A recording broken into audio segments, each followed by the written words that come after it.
Köszöntöm a nézőket, vendégem Krzysztof Bosak, a lengyel Szejm, azaz a lengyel törvényhozás alsóházának alelnöke, illetve a lengyel Konföderáció nevű pártszövetségnek az egyik vezetője, ezen belül pedig a Konföderációban tag Nemzeti Mozgalom nevű pártnak az elnöke. Thank you very much for accepting the invitation for Monday dinner. Thank you for the invitation and good morning. And also, your party is part of the Patriots group in the European Parliament. Yes, that's true. We joined this year. So we will touch on European Union issues also, but first I would like to ask you about the situation of the Polish rule of law. What is the situation now at Poland regarding that? I would say that we have a long-term crisis in our judiciary system created by more than one government. Now we have, I would say, third or fourth government, and we have a problem with a conflict about constitutional court and other high bodies in our judiciary system. The problem is that we can't make agreement on our own in our countries, in our parliament, because European institutions intervene and interfere in this conflict and give power to some more cosmopolitan or left-wing oriented cliques of judges. So now some status of some judges appointed by Law and Justice government is questioned by European institutions and by some part of Polish judiciary, and government ignore the sentences of Polish constitutional courts, and sometimes some parts of administration or some members of government ignore some sentences of Polish highest court. So the problem is legitimacy of some judges and some courts, and the problem is not obeying the law by current government. So it's not one problem, it's a group of problems. And in my opinion, this government is not solving the problem. They even extended this crisis on a higher level, showing no strategy how to clean this mess. In fact, Confederation, we as a political party, we are the only one party which proposed some way to go out of it in line with the law, because our proposition is to make compromise between different political sides and introduce amendments to the constitution to finish this. And the strategy of other parties is to try to win this conflict, taking some institutions by force, which was what happened after Civic Platform take power. They took Polish public television and prosecutor's office without legal basis. So it's completely against the law. And sometimes they play on interpretations of the law. So Law and Justice has its interpretation and the opposite has Civic Platform. Even Donald Tusk started, when he became prime minister, he said in a speech something like this, that we will have our interpretation of the decisions of the Constitutional Court and the law, something like this. In fact, when Law and Justice was in government, they strongly criticized the Law and Justice government of not publishing every sentence of Constitutional Court. And I think they were right, because Polish government should publish every sentence, even if they not agree. This is the role of Constitutional Court. But now they do not publish anything, and they claim that Constitutional Court does not exist, which is obviously not true, because it works. There are judges, they don't like these judges, but they are still lawyers who work there. So it's quite unusual, I would say, and completely not in line with Polish constitution. And what is, I would say, funny, but it's rather tragic, is that they made, when they were in opposition, they organized for years manifestations with a constitution slogan. They shouted "Constitution, Constitution," and now they are not obey the constitution. For example, Polish constitution order us as a parliament to appoint new judges to constitutional court, and they do not propose and do not elect anybody because they believe that constitutional court does not exist. What is your potential for the election of the president, which will be soon here at Poland? There are two possibilities. First is that Civic Platform candidate, a liberal mayor of Warsaw, Rafał Trzaskowski, will win, and we will have a system of 100% power of Donald Tusk in Poland, and they will introduce every controversial bill, every legal propositions that now are impossible because of the risk of veto of President Duda, which is from Law and Justice Party. And the second possibility is that somebody from the opposition will win the elections. It could be a candidate from Conföderáció, Sławomir Mencen, who is third in the polls, or it could be Karol Nawrocki, the candidate of Law and Justice, who is second in the polls and has a chance to be in the second round. It's completely unclear who will win.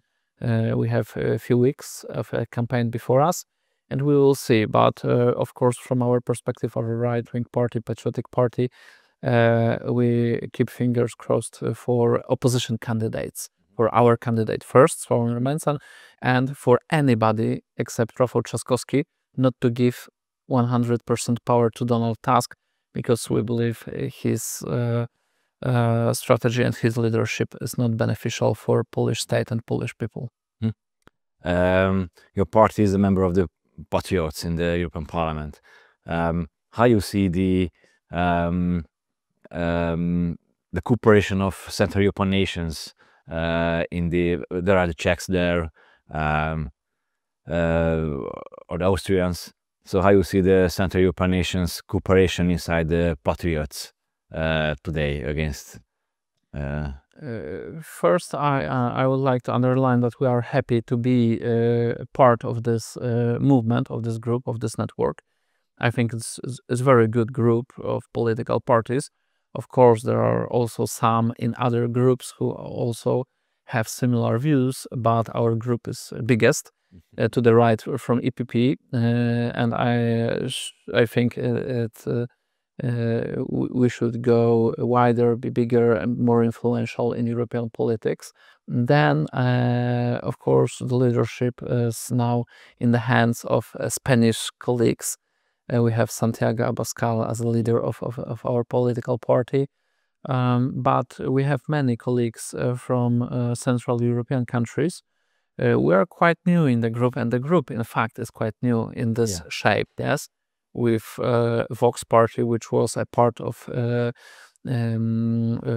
ECR, or Fidesz, who were before in EPP and then independent. So I think that we have now a time that we get to know each other, build new connections, and start something new. I think that we should cooperate closer, especially the countries that are quite close here in this place where we are in Europe.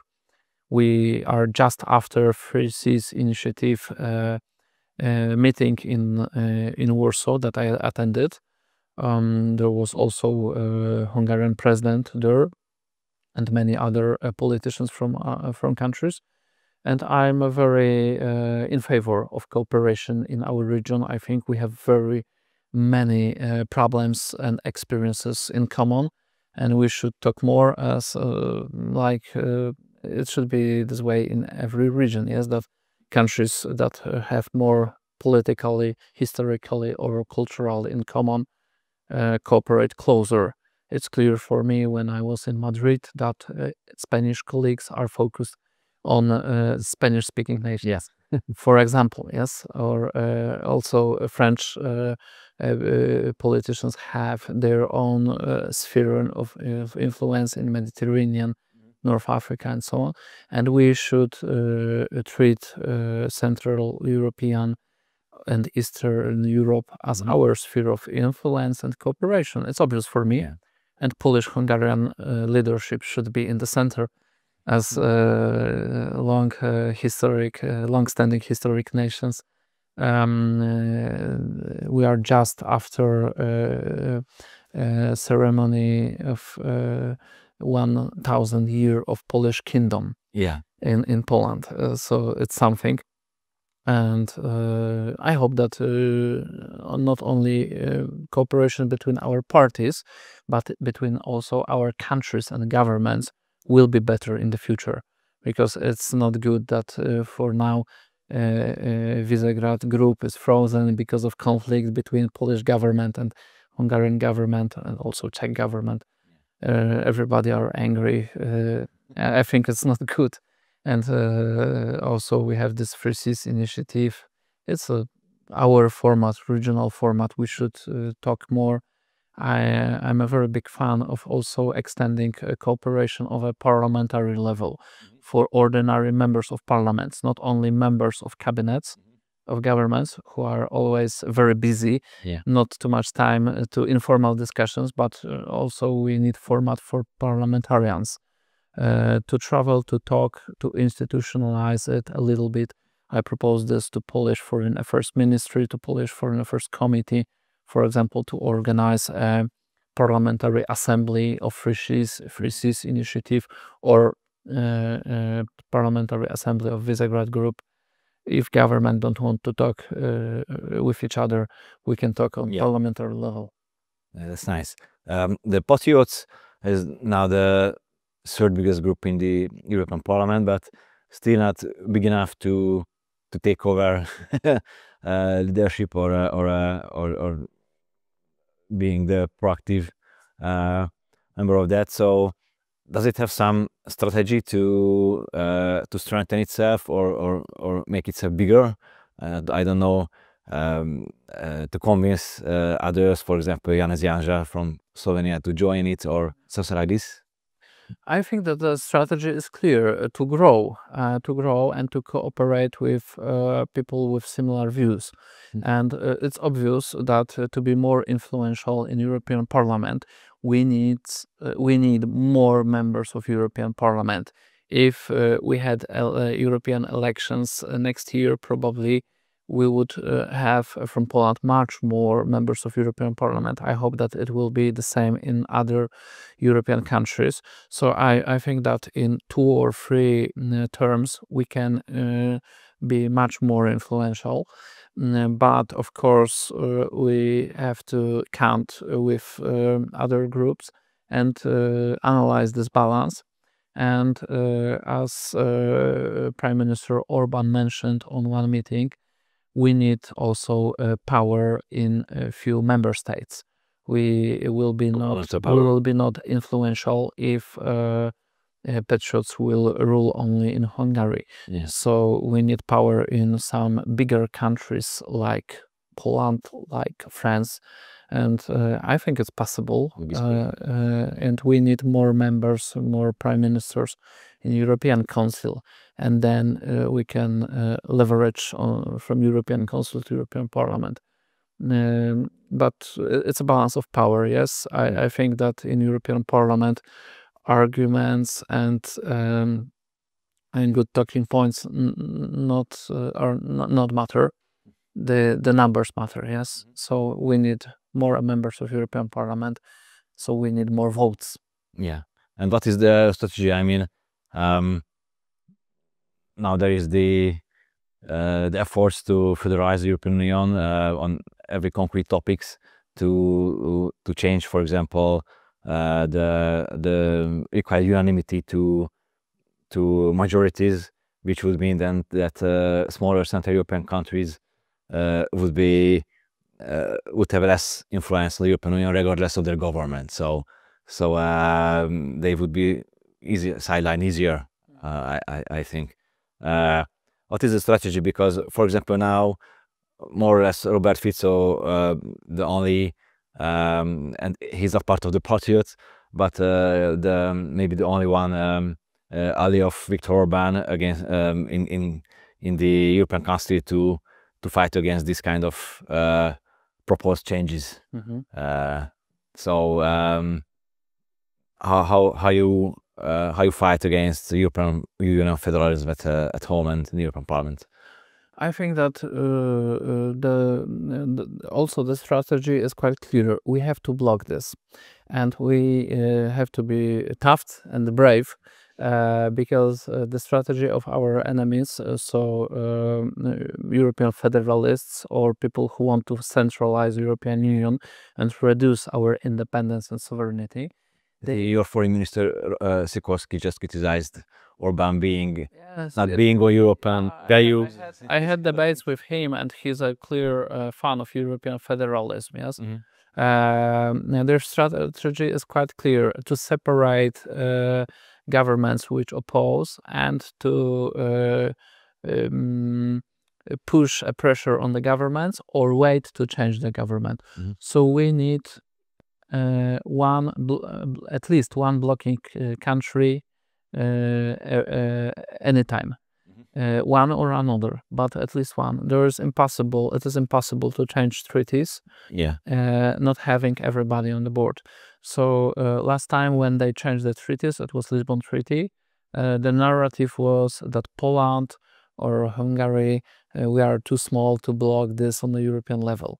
And next time we should be tough, and we should not confident. We should be confident, declare our strategy that will give any new power to Brussels, and that will block it. If they will try to blackmail us, for example, that they will make their own circle of closer integration, we should be ready and say, if you want, it's your right, please do everything what you want, but this European framework, we would like to work it as we have in treaties. And this is it's quite easy. The only thing is that we have to be tough and not to sell our sovereignty for European money, for ever any promises or something, and not too afraid of being criticized abroad. Because this is how they played during Lisbon Treaty. Yes, they separated nations and they blackmailed about European money and by media, or tried to corrupt some politicians, and they managed. They broke one country after another, and the last was maybe Czech, maybe that time it was Poland. I don't know exactly, but it should not be the same.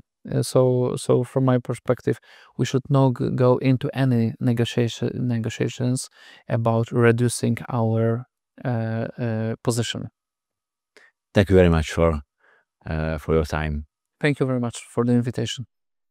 Krzysztof Bosak volt a vendégem, aki a Szejm alelnöke és a Lengyel Nemzeti Mozgalom nevű pártnak is az elnöke. Köszönöm szépen a figyelmet. Szilvay Gergely volt a Magyar főmunkatársa. God bless for Hungary. God bless Poland.